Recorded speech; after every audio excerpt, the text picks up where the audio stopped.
Hey YouTubers, so I was going to be doing Turbo Wash Part 2, but it hasn't finished yet. I know it says it takes 7 to 10 days to make your alcohol, but that all depends on temperatures. So when people ask me how long do you ferment something for, it really depends on the temperature. Obviously, the hotter it is, the quicker it will brew. Obviously, you don't boil it because that just kills it. So anything up to about 27 degrees is sort of like the limit of fermenting.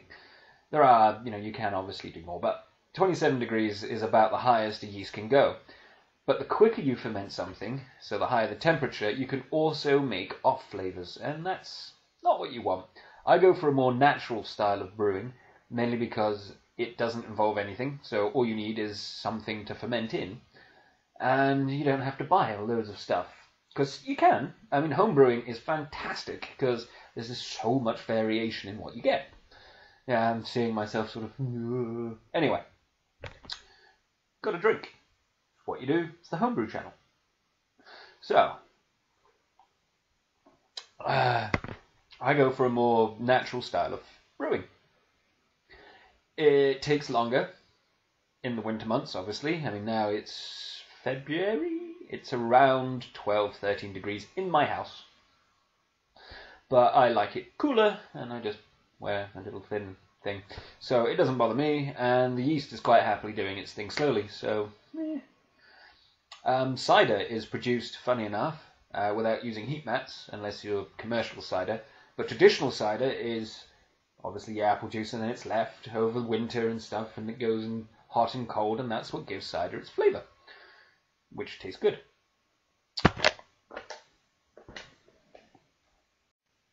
So that brings me very, very, very, lovely onto yeast, like this, or this.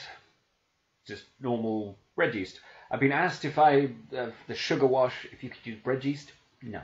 No, you cannot. It's not a good idea. Bread yeast is made for bread. It has a very low tolerance to alcohol, so it will kill itself very quickly. You can probably get 3% around, on average 3% is what you're going to get from this. So if you're making something really, really low in alcohol, like a 3%, you can use this. It will taste a bit like bread, but you can use it. So, that's up to you if you want to use it.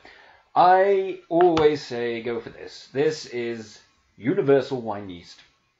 It's universal.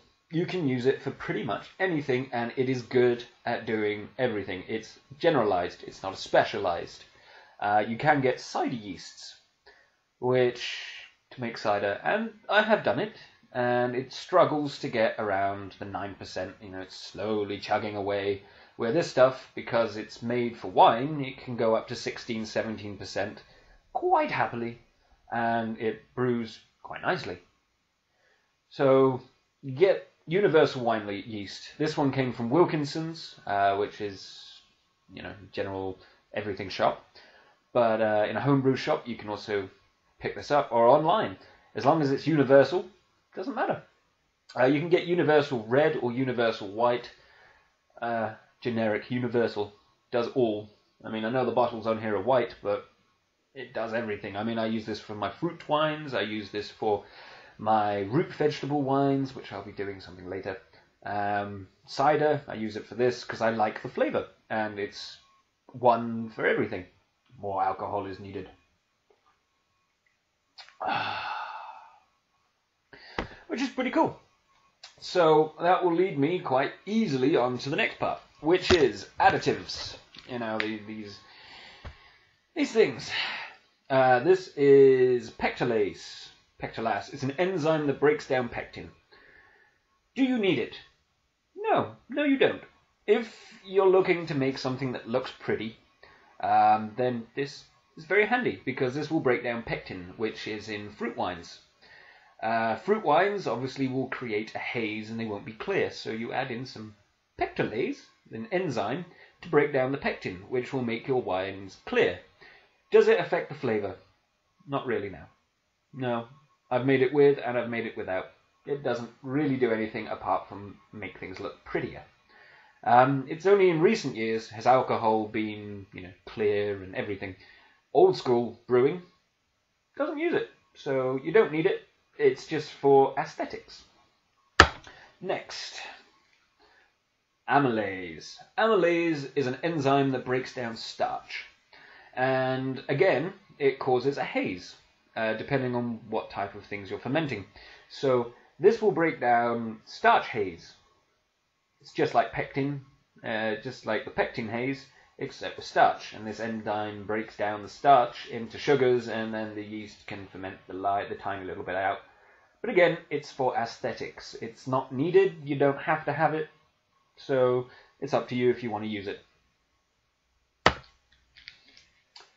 This is a Camden tablet. Sodium metabisulfate. You've seen me use it in my jam wine, mainly because I didn't have a stabilizer. Teeny tiny little pellet.